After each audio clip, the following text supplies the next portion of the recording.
오늘 거부의 상처를 십자가로 가져가라 하는 말씀을 전하려고 합니다.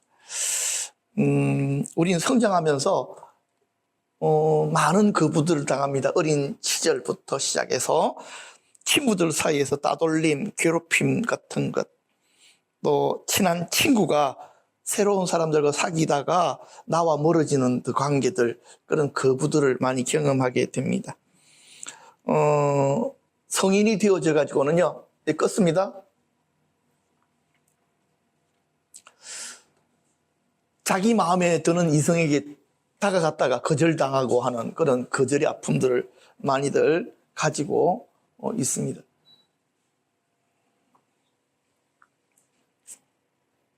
그런데 우리가 가지고 있는 여러 가지 상처 입은 감정들 중에 제일 깊은 상처를 입히는 것이 거부입니다. 왜 그러냐니까 이 거부가 아주 뿌리가 깊기 때문에 그렇습니다. 그래서 이 거부로 인한 상처는 우리 정체성에 영향력을 미치고 우리 어떤 본질을 이렇게 거스르는 그런 영향력을 미치기 때문에 이 거부에 대한 상처들을 우리 안에서 잘 처리하는 것이 그 무엇보다도 중요하다, 그렇게 말씀을 드릴 수가 있겠습니다. 자, 그런데요, 우리에게는 거부에 대한 원초적인 불안함이 있습니다. 거부당할까 하는 그런 원초적인 불안감. 그것은 아담이 하나님으로부터 거부당한 경험이 있기 때문에 그렇습니다. 원래 하나님께서 인간을 만드실 때 어떤 모습으로 만드셨습니까? 자, 앞을 다 보시고요. 하나님이 자기 형상, 곧 하나님 형상대로 사람을 창조하셨습니다. 하나님은 실상이고 아담은 형상입니다. 그죠? 형상이 어디 앞에 있을 때에, 실상이신 하나님 앞에 있을 때 자기 존재 가치가 회복되어지고 완전히 드러나게 되는 것입니다. 그런데 말입니다, 이 아담이 하나님에게 쫓겨났습니다. 무엇으로 말미암아? 범죄함으로 말미암아. 그렇기 때문에 여호와 하나님이 에덴 동산에서 그를 내어 보내시고 그의 근본된 땅을 갈게 하시니라. 이같이 하나님이 그 사람을 쫓아내시고, 그러니까 아담 안에는 뭐가 있습니까? 하나님에 대해서 거부당한 거부에 대한 깊은 상처가 남아있고, 아담의 자손들에게는 영혼 안에 거부됨에 대한 두려움들을 본성적으로 가질 수밖에 없었다 하는 것을 그렇게 말씀을 드릴 수가 있겠습니다.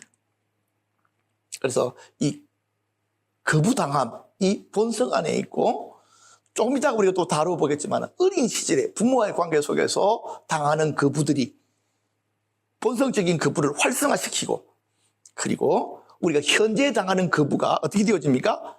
이게 트리거가 돼가지고 내 속에 숨어있던 거부에 대한 감정들, 부정적인 감정들이 터져 나올 수 있도록 이렇게 만들어 나갔다. 이렇게 여러분들이 이해하시면 좋겠습니다. 거부에는 여러 가지 얼굴들이 있는데요. 부모의 거부. 좀 이따가 보면요, 아들과 딸. 혹시 이 드라마 기억하십니까? 1922년 맞을 거예요. 그렇죠? 1922년 맞네요. 1922년부터 1992년, 22년이 아니고, 그래서 1993년까지 MBC 주말 드라마였습니다. 저도 이렇게 본 기억이 있는 것 같아요. 우리 지혜는 못 봤지, 그치? 못 볼, 당연하지, 그거는.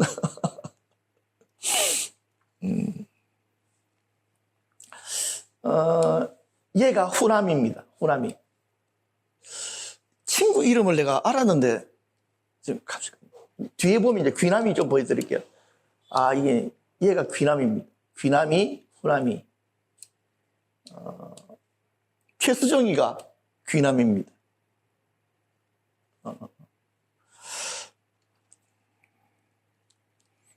근데요, 김희애가 이제 후남이고, 후남이라는 뜻을 아시는 분이 계십니까? 후남. 후남이라는 뜻이 어떤 뜻입니까? 후남이는요, 네가 아들이었으면 좋았을 걸, 이런 의미입니다. 그러니까 이름 안에 뭐가 있습니까? 거부적인 특성이 들어있습니다. 후남아, 귀남이는 그대로입니다. 그죠? 귀한 아들아, 이런 뜻입니다. 후남이는 네가 아들이었으면 얼마나 좋았을까, 이런 뜻이고요. 이 둘이는 쌍둥이잖아요. 그렇죠? 같이 태어났는데 생일날이 되어지니까 엄마가 귀남이는 잔치상에서 막 먹이고 후남이는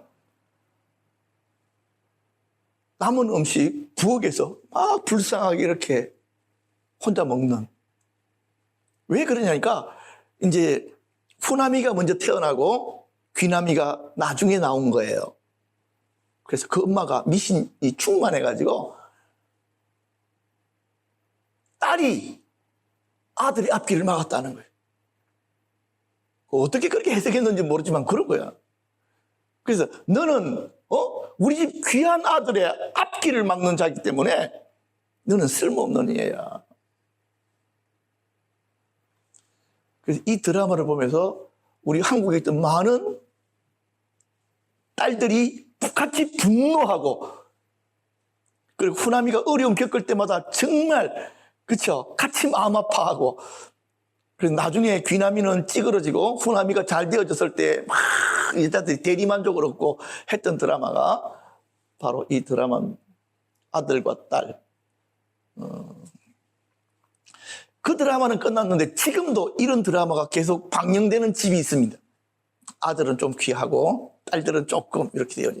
이전보다는 많이 사라졌지만 바로 그런 특성들이 조금씩은 옛날 잔재처럼 그렇게 남아 있습니다.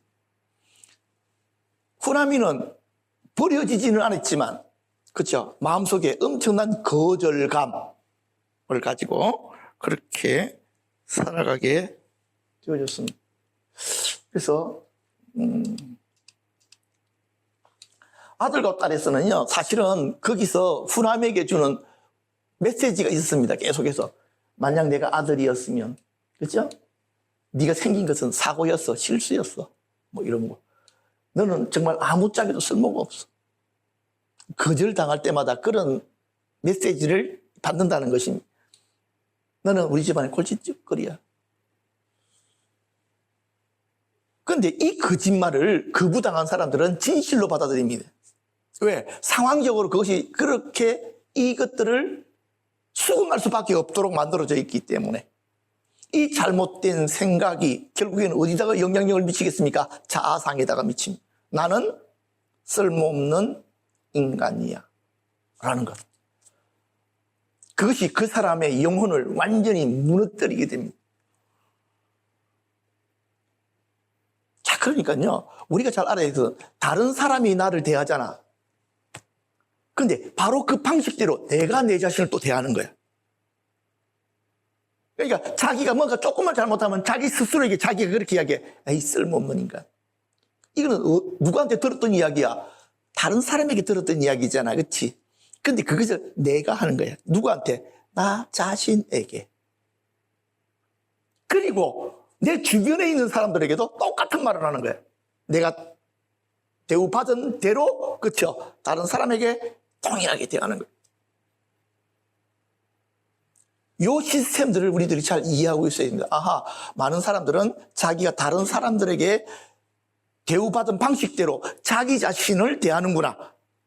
이것이 뭐라고요? 문제구나.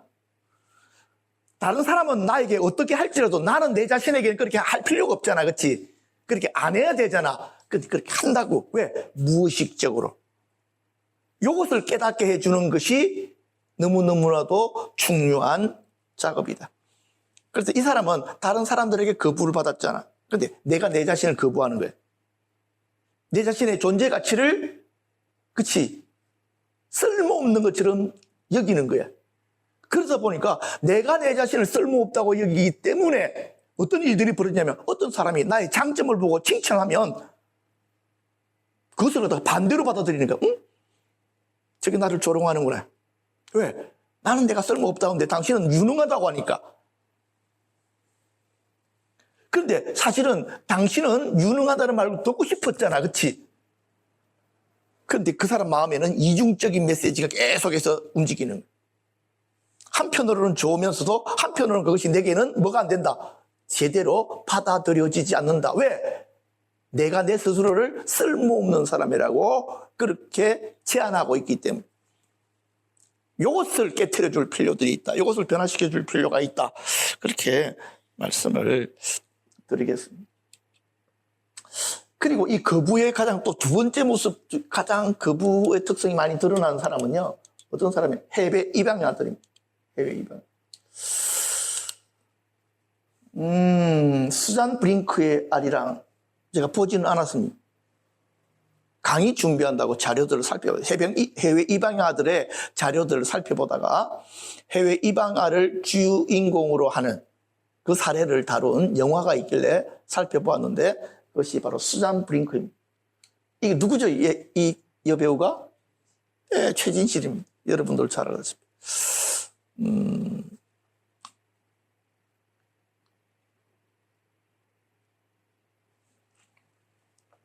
1963년 가난한 집안의 1남 4녀 중 막내로 태어났습니다. 신유숙이라는 사람입니다. 아버지가 4살 때 한강에서 어떤 사고로 익사당합니다. 어린 5남매를 먹어 살려야 됐던 어머니는 어쩔 수가 없이 막둥이 신유숙이 4살짜리를 스웨덴으로 입양을 보내게 됩니다. 1966년 스웨덴으로 보내지게 되는데 거기서 새 부모에게서 수잔 브링크라는 이름을 받습니다. 생각을 해보십시오. 4살짜리가 말도 모르는, 그쵸? 외국으로 갔습니다. 양부모들은 완전히 다른 얼굴들을 가지고 있고 다른 문화. 그 어린아이가 얼마나 엄마가 보고 싶었을까? 얼마나 고향으로 돌아가고 싶었을까? 그런데 이렇게 한번 버림을 당한 사람들은요, 마음에 깊은 상처를 가지고 있기 때문에 옆에도 호의적으로 대해도 그 호의들을 잘 받아들이질 못합니다. 계속해서 엄마를 찾고 한국으로 가려고 계속해서 요청을 하다 보니까 그 양어머니가 멘탈이 좀 약하신 분이신지 폭언을 하기 시작하고 폭행을 가하기 시작했어요. 그런 일들이 거의 매일매일, 그는 지옥과 같은 일들을 거기서 경험하게 됩니다. 그렇게 되면 청소년기가 되어지면 어떻게 될까요? 당연히 문제아가 되겠지요. 옆에 같이 노는 애들입니다. 어떻습니까? 괜찮습니까? 포모 한번 보십시오. 이렇게 18살 때 미혼모가 됩니다. 그리고 이런 스웨덴이나 이런 쪽에서는 빨리 마약과 접하게 되잖아요. 그렇죠? 마약, 술, 성관계 이런 쪽으로 여기 같이 어울려서 살아가게 됩니다. 내 자신이 내 자신을 거절하다 보니까 어떤 일이 생길까? 될 대로 되라. 그쵸? 될 대로 되라. 인생을 막 굴려버립니다. 어느 누구도 나를 거절하고 나를 받아주지 않는데, 그쵸? 내가 건전한 미래를 위해서 뭔가를 생각하고 살아가는 것 자체가 귀찮은 거예요.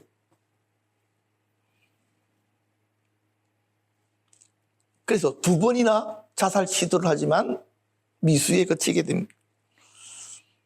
그런데 우연히 어떤 사람으로부터 전도를 받게 되어지고 교회를 가게 되어지고 거기서부터 변화가 됩니다. 그래가지고요, 공부를 열심히 해가지고 머리는 좋았나 봐. 대학을 들어가게 되어지고 웁살라 대학교 종교학과에 입학까지 하게 됩니다. 긴 이야기는 할 필요가 없이 일단 입양 아들은 본질적으로, 그렇죠? 질문들을 가지게 됩니다. 어떤 질문을 가지게 됩니까? 나는 누구인가? 왜 나는 여기에 버려졌는가? 나는 무엇을 해야 되는가? 그리고 왜 답 없는 질문들.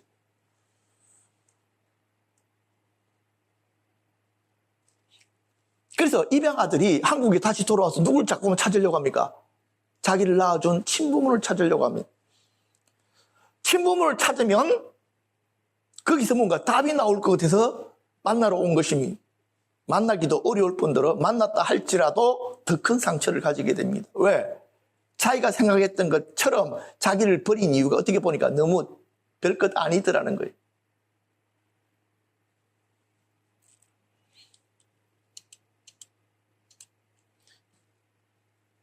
앞에 보면 이건 한 그림입니다.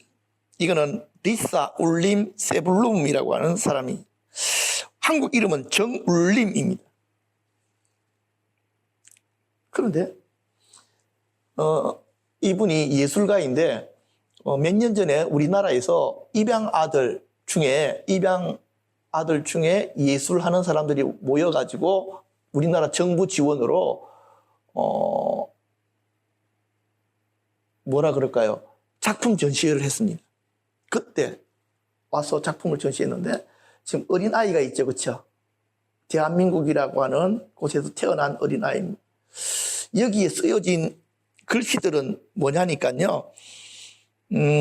수십 명의 이름이 새겨져 있는데 한국을 떠나 해외로 입양된 아이들의 이름과 일련 번호, 이들이 거쳐간 국내 아동기관의 목록들이 이렇게 적혀져 있습니다. 자, 질문하고 있습니다. 나는 누구입니까? 나는 한국 사람입니까? 아니면 스웨덴 사람입니까? 아니면 제3의 사람입니까? 자기 정체성에 대한 질문들을 하고 있습니다. 이 사람이 그린 그림입니다. 눈이 덮인 한 산길에서 stolen, I was stolen. 난 도둑 맞았어. 나는 도둑 맞았어. 뭘 도둑 맞았다는 것입니까? 자기 정체성. 이게 자기의 모습이라는 거예요.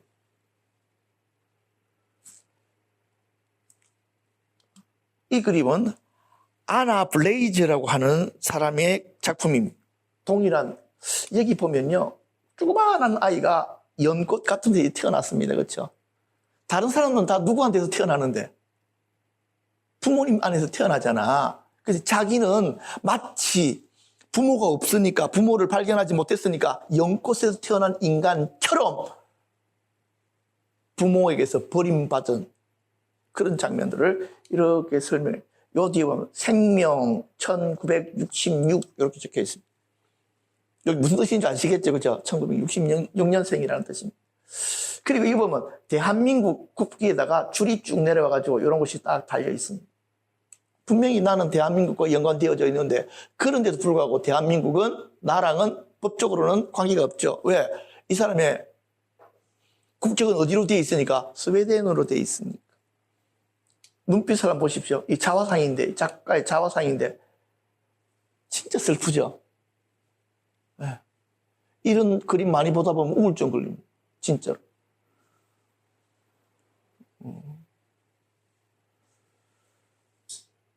지금 여기 앉은 여러분들은요, 짜증낼 필요가 없어. 내 인생 뭐 이래 할 필요가 없어. 왜? 최소한 누구는 알고 있으니까. 부모는 알고 있잖아. 최소한 분노, 짜증낼 만한, 싸울 만한 부모가 있잖아. 이 사람들은 그 근본적인 질문, 그게 해독이 안 되기 때문에 인생 자체가 힘듭니다. 거절당한다는 거, 거부당한다는 거, 너무너무 무시무시한 고통이고 형벌이다 하는 것들을 우리들이 발견하게 됩니다. 이 작품의 저자가 자작시를 하나 써놨는데요. 내가 나에 대해 몰랐던 때를 생각하면 산에 올라가 소리를 지르고 싶어. 그 뒤엔 오직 침묵만이.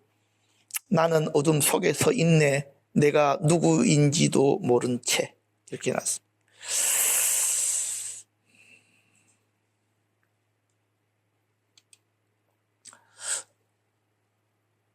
누구 그림입니까, 이거는? 빨간머리 앤 그림입니다. 빨간머리 앤에 대해서 여러분들 잘 알고 계시죠? 원래 어디 출신입니까? 고아원 출신입니다. 고아원 출신임에도 불구하고요, 이 빨간머리 앤은 어떤 생각을 가지고 있습니까? 굉장히 긍정적이고 밝습니다. 자기의 그 어려움들을 어떻게 합니까? 다 그 밝음으로 풀어나가고 헤쳐나가고. 그런데요, 이런 자기 삶에 있는 어려움들을 돌파해 나갈 만한 건전한 멘탈을 가진 사람은 몇 사람 되지 않습니다. 참 정말 간혹, 그쵸? 이런 정말 천성적인 밝음으로 자기 상황의 어두움들을 불발켜 나갈 만한 사람들은 진짜 드물다.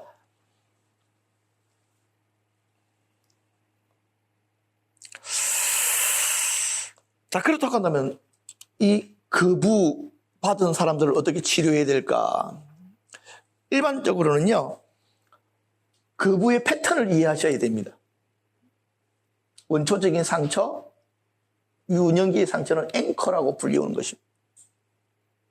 그리고요, 현재의 거부의 경험이 트리거입니다. 트러그가 아니고 트리거입니다. 현재의 거부의 경험이 무엇을 끄집어냅니까? 우리 본성 안에 있던 유년기의 거부의 상처와 본 영혼 안에 박혀있는 본질적인 이 두 상처를 갖다가 건드려 버립니다. 그래서 퍽 하고 쏟아지게 되어져 있습니다. 그리고 이런 사람들은 거부당하지 않기 위한 행동들을 하게 되는데요. 첫 번째는 거부받지 않으려고 정말 이렇게 최선의 노력을 다합니다. 그런데 이 노력은요, 절대로 성공할 수가 없어요. 왜? 거부받지 않으려고 하는 그 자체, 그 목적이 도달할 수 없는 목표이기 때문에. 거부의 상처를 가진 사람들은 조그만한 거부에도요, 마음이 상해. 다른 사람은 그렇게 자기를 거부하려고 하는 그런 의도가 아니었는데도 불구하고 이렇게 마음의 상처가 많은 사람들은 조금만 자기에게 관심을 가지지 않고 조금만 자기 말에 주의를 들이지 않으면 아, 저 사람이 나를 거부하는구나 라는 생각을 가지고 마음의 문을, 셔터를 닫아버리게 되는 것입니다. 그래서 그런 사람들은 결국에는 거부를 고착화합니다. 세상과 나를 거부합니다. 그래서 결국에는 어떻게 되어집니까? 외톨이의 삶, 쓸쓸한 삶, 혼자 닫혀져 있는 삶으로 자기 자신을, 그쵸, 몰아가기 시작합니다. 이 거부의 패턴들을 여러분들이 잘 이해하실 필요가 있습니다. 두 번째로는요, 거부의 특성을 대처할 수 있어야 됩니다. 어떻게 대처할까 생각해 봤더니 지금 상담 전문가들이 사용하는 가장 기본적인 방식, 인지행동적인 방식으로 접근하는 것이 기본적으로는 필요하더라고요. 그래서 제가 보니까요, 첫 번째 인지행동적인 방안에는 자기 비판을 멈추는 것, 두 번째 자존감을 살리는 것, 세 번째 사회적 관계를 복구하는 것, 네 번째 반응을 훈련하는 것. 이걸 갖다가 좀 더 그들이 해놓은 것을 살펴보면 자신을 비판하는 마음과 싸우는 것입니다. 자신에 대한 부정적인 생각, 비판적인 생각들, 거부의 원인인 것 같은 것들을 열거합니다. 종이에 쓰라고 하는 것입니다. 그렇게 되어지면요, 다음에 다양한 거부 상황에서 일어나는 자아 비판에 대한 반론들을 이용해서 위에 열거한 비판적인 주장에 대항하여 자신의 상황에 맞는 논리적 반박 주장을 만듭니다. 필요하다면 한 가지 비판에 대해 둘 이상의 반박 주장을 만들어도 좋다. 예를 들면 이런 것입니다. 이 거절당한 사람이 이런 생각을 가지고 있다고 생각을 한번 해보십시다. 누군가 친해지면 나는 상처를 받을 것이다 라고 하는 생각을 가지고 있다면 이 생각을 어떻게 바꿔주라는 것입니까? 예, 이것을 반박할 수 있는 반박 논리를 스스로가 가지고 있으라는 소리입니다. 그러니까 거절당한 사람들은 생각 가지고 있잖아요. 나는 쓸모없는 인간이야. 나는 다른 사람과 깊은 관계를 가지면 항상 거절을 당해 라고 하는 이런 잘못된 생각들을 가지고 있는데 이 생각들을 그대로 놔두지 말고 이 생각에 정면으로 뭐 할 수 있는, 반박할 수 있는 논리를 본인 스스로가 만들어서 가지고 있으라. 그래서 상담을 할 때 이 거절감에 대해서 나타나는 생각들을 쭉 적게 만들고 이 생각들에 반박할 수 있는, 자기 스스로가 반박할 수 있는 문장들을 만들게 하는 것입니다. 그래서 자신을 비판하는 생각이 떠오를 때마다 즉시 그것을 전면적으로 명확하게 논박하는 주장을 같이 떠올리는 것입니다. 이것이 인지치료의 가장 기본적인 패턴입니다. 그러니까 그 사람이 가지고 있는 잘못된 생각을 뭘로 바꾸는 거? 좋은 생각으로 바꾸는 거. 그래서 심지어는 이 생각이 잘 안 나는 사람들은 생각을 갖다가 쓰게 만들고 한 면에는 그렇죠, 잘못된 생각을 쓰고 뒷면에는 반박하는 생각을 쓰게 만들어가지고 가지고 다니게 만드는, 그래서 그런 생각이 떠오를 때마다 반박문을 살펴보게 만드는 이런 방식으로 상담적인 작업을 하게 됩니다. 두 번째로는요, 자신의 가치를 되살리는 것입니다. 손상된 자존감 회복에 대한 것입니다. 자신의 성격이나 특징이나 개성 가운데 스스로 가장 높이 평가하는 5가지를 종이에 쓰고요. 그리고 되도록 자신이 거부를 경험한 영역과 관련된 특성을 고릅니다. 당신이 중요하게 생각하는 측면에 대해 충분히 시간을 가지고 생각하고요. 여기 특성들을 적어가지고 중요도에 따라서 나열합니다. 메뉴에 세 특성 중 2개를 골라가지고 각 특성에 대해 한두 문장에 짧은 글을 써봅니다. 그래서 그 글에는 그 특성이 왜 자신에게 중요한지, 그 특성이 자신의 인생에 어떤 영향을 주었는지, 그 특성이 왜 자신의 자산에 중요한 측면인지를 적게 하는 것입니다. 자기 스스로가 나는 이런 점에 있어서 나는 중요한 사람이야 라고 생각하게 하고 그것들을 활성화시켜 나가고 확장시켜 나갑니다. 이걸 확장시켜도 얼마나 확장시켜야 되느냐니까 내가 가지고 있는 내 자신에 대해서 부정적인 생각을 이렇게 같이 견줄 만큼 이 생각을 확장시키는 것이 필요합니다. 이해되시죠? 그렇죠? 세 번째로는요, 사회적 소속감을 재충전하는 것입니다. 그래서 나와 좀 더 잘 맞는 사람들을 찾고요. 새로운 관계, 새로운 소속 집단이 과거의 관계와 집단을 대신하게 만드는 것입니다. 새로운 관계가 자신의 성격이나 관심사에 더 잘 맞다면 더욱 바람직하다. 거절감에서 벗어나는 사람들을 특성을 보니까요, 어린 시절에 좋은 친구를 만났을 때 빨간머리 N으로 남지 않게 되어진 것은 좋은 친구가 있었다는 것입니다. 그렇죠? 설명을 하지 않습니다. 고아원에서 정말 절친한 친구가 자기 마음을 함께 주고받을 수가 있기 때문에 부모로부터 거절감을 받았음에도 불구하고, 그렇죠? 그 친구와의 깊은 우정이 그 마음에 뭘 만들었습니까? 보호막을 만들어가지고 자아 자체가 깨트려지지 않았다. 그리고 좋은 선생님을 만났을 때, 그 좋은 선생님, 이전에도 이제 우리가 몸에 밴 어린 시절에 보면 한 어린애가, 선생님에게 선물을 한다고 자기 엄마가 옛날에 가지고 있었던 정말 쓰레기 같은 선물을 갖다 드렸는데도 불구하고 그 기쁨을 받아줄 때에 그 아이와 선생님 간의 끈끈한 사랑, 그쵸? 선생님이 자기를 용납해주고 자기를 사랑해주고 인정해주고 하는 그것들 때문에 그 어려운 과정 속에서도 이 아이가 마음이 흐트러지지 아니하고 계속해서 성장을 할 수 있었던, 그리고 좋은 결혼 대상자를 만나는 것, 정말 어떤 좋은 상대를 만나가지고 마치 키다리 아저씨처럼 좋은 상대를 만나가지고 자기 거절감들을 계속해서 이해해주고 품어주고 사랑해주고 하는 이런 새로운 소속감들 속에서 회복되어지고 치유되어지고, 그리고 또 한 가지가 무엇이 있습니까? 신앙. 예수님을 만남으로 말미암아 그 영혼 안에 있던 거절감이 치유되어지고 회복돼요. 이 부분 조금 뒤에서 더 다룰 것입니다.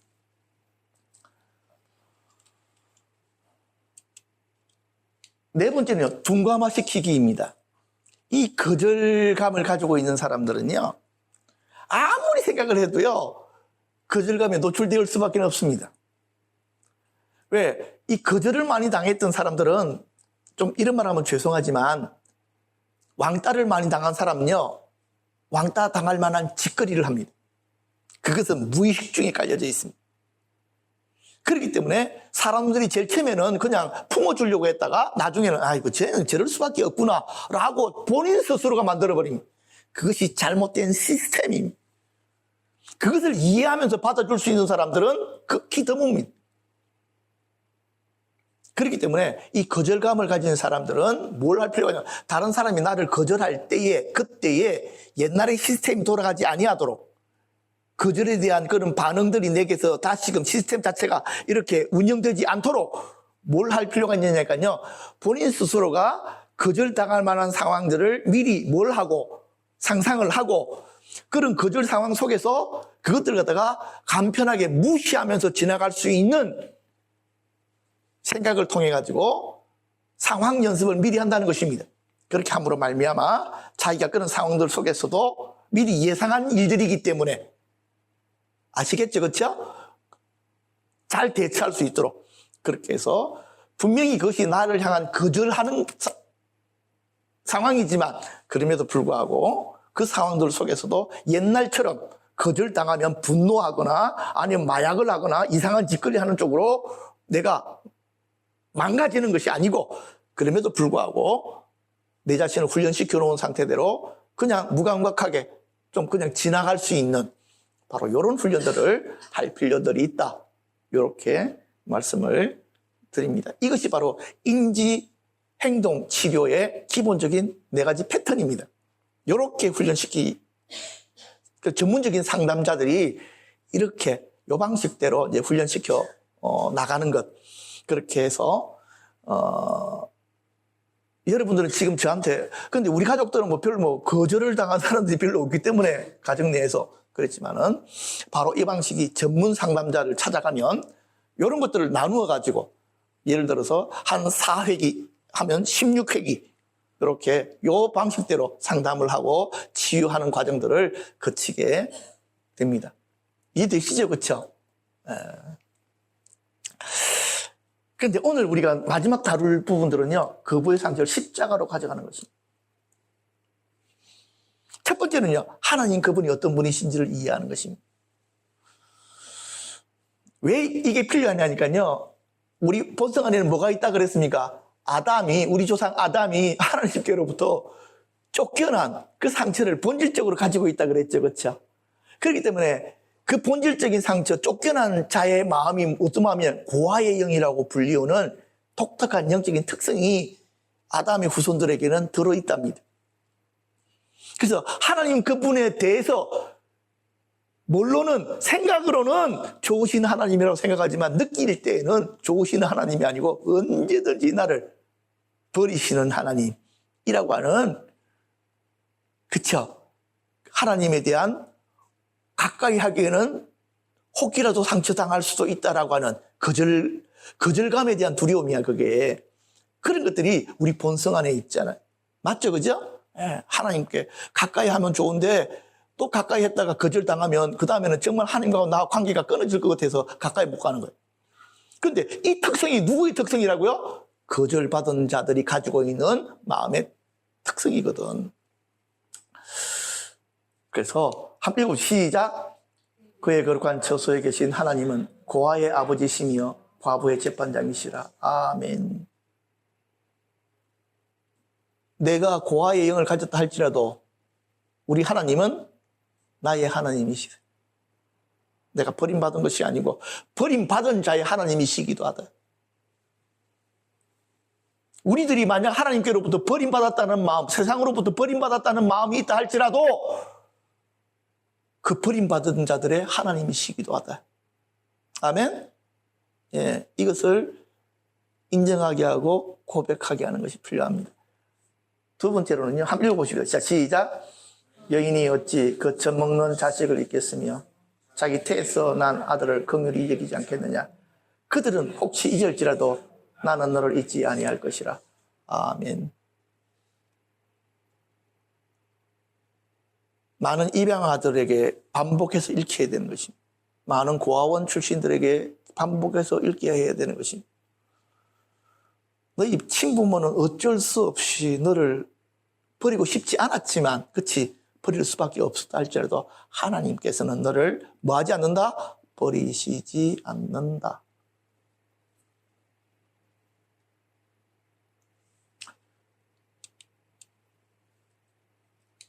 신명기에도 보면 그가 너를 버리지 아니하신다. 이사야서에도요. 내가 너를 택하고 싫어하여 버리지 않는다. 버림을 당한 사람들에게 있어서 가장 큰 형벌이 뭐냐니까 버림을 경험하는 거잖아요. 하나님께서 너를 버리시지 않아. 너는 하나님께 사랑받는 자야. 버리시지 않아. 확정시키는 것이. 그리고 하나님께서 버리시지 않은 확실한 증거들을 그들에게 보여줍니다. 두 번째, 예수님이 당하신 그 불을 바라다보기. 예수님의 일생은요, 거부당하는 자의 일생과 똑같습니다. 보시면 첫 번째, 자기 땅에 오매 어린 시절부터 예수님이 뭘 당하신다고요?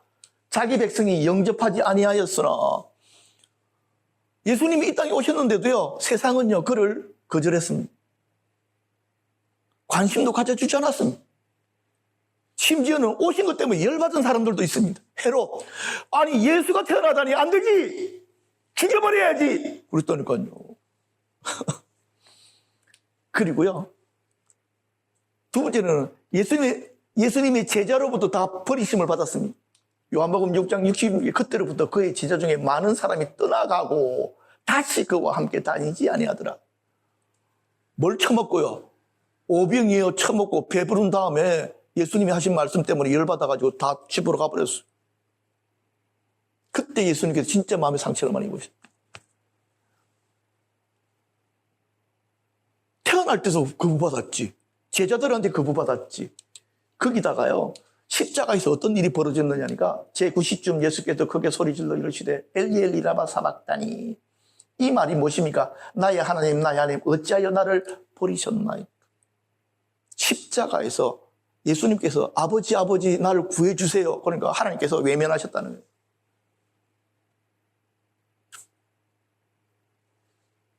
하나님으로부터 뭘 당했다고요? 거부당하신 것입니다. 그래서 이사야서 53장에 그는 멸시를 받아 사람에게 버림을 받았다. 또 누구한테 버림을 받았다? 하나님께 버림을 받았다. 십자가는요, 예수님이 사람과 하나님에게 버리심받은 증거입니다. 그런데 예수님께서 그 십자가의 상처를 통해서 우리의 상처를 어루만지시려고 하십니다.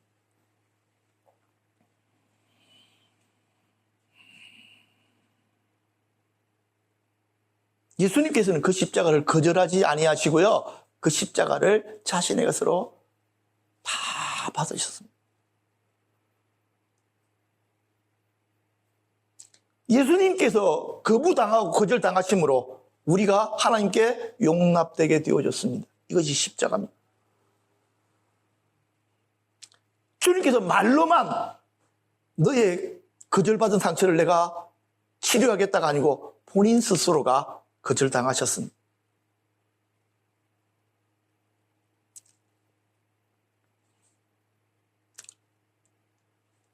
만약 거절된 상처 때문에 여러분들이 아프시다면 예수님의 십자가를 한번 살펴보시기를 바랍니다. 패션 오브 크라이스트 나오는 한 장면입니다. 십자가에 달리신 그 예수님의 모습이 세상으로부터 하나님으로부터 거절받은 모습입니다. 예수님께서 십자가에 못 박혀 저렇게 거절당하심으로 말미암아 나의 거절감이 십자가에 못 박혀 죽었습니다.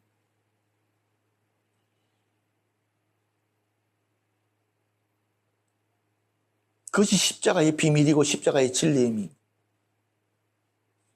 조금만 더 상세하게 한번 보십시오.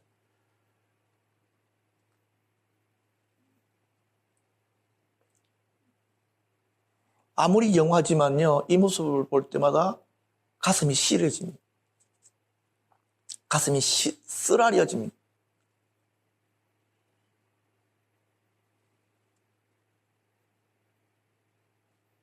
그래서 나의 상처가 예수님의 저 상처 안에 있구나. 나의 거절당한 내 아픈 상처가 예수님 안에 있구나. 예수님께서 나의 상처마저도 품으시고 십자가에 못 박히셨기 때문에 그렇습니다.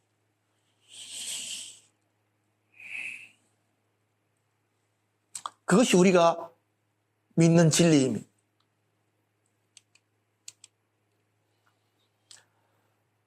한번 읽어보십시오. 에베소서 2장 16절 18절. 자, 시작. 또 십자가로 이 둘을 한 몸으로 하나님과 화목하게 하려 하십니다. 원수된 것을 십자가로 소멸하시고 또 오셔서 먼 데 있는 너희들에게 평안을 전하시고 가까운 데 있는 자들에게 평안을 전하셨으니 이는 그로 말미암아 우리 둘이 한 성령 안에서 하나님께 나아감을 얻게 하려 하심이라. 저는 이렇게 생각을 해요. 이걸 조금 더, 이거는 의역입니다. 나의 현재의 이 모습과 나의 과거에 한 상처받은 나의 그 모습, 이 둘이, 그쵸? 같이 화목하게 되어져서 십자가로 말미암아 하나님 앞으로 나아가게 만드셨다. 난 이렇게 개인적으로 해석해서 받아들여요. 원래 성경의 그 의미는 그런 뜻이 아닙니다. 그러나 제가 오늘 강의 안에서 여러분들에게 말씀드린 이 둘은 나의 현재의 이 나의 모습과 나의 과거에 상처 입은 내가 이 둘이 십자가 안에서 못되어지고 화목하여지고 이 둘이 다 같이 하나님 앞으로 나아갈 수 있게 되어졌다라고 저는 그렇게 읽습니다. 여러분들도 그렇게 이 구절들을 읽어 주시기를 바랍니다. 그렇게 해서 더 이상 내 과거가 내가 하나님 앞에 나아가는 것을 뭐하지 못하도록 제한하거나 막지 않도록 그렇게 주셔야 될 일입니다. 마지막 구절 하나만 더 읽어볼까요? 다시 시작. 우리가 아직 죄인 되었을 때에 그리스도께서 우리를 위하여 죽으심으로 하나님께서 우리에 대한 자기의 사랑을 확정하셨느니라. 아멘.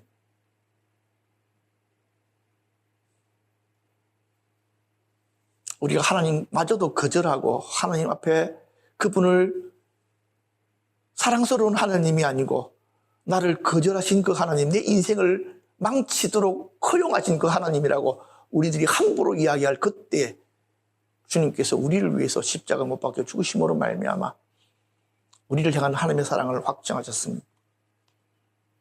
이 십자가를 바라다 보면서 십자가에서 우리 주님께서 행하신 그 일들, 우리 안에 있는 거절에 대한 깊은 상처들을 주님께서 몸소 받아들이시고 처리하셨습니다.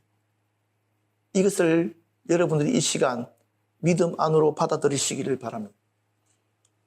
그리고 하나님께서 그것으로 말미암아 우리를 용납하셨음을 여러분들이 발견하시기를 바라고 경험하시기를 바랍니다.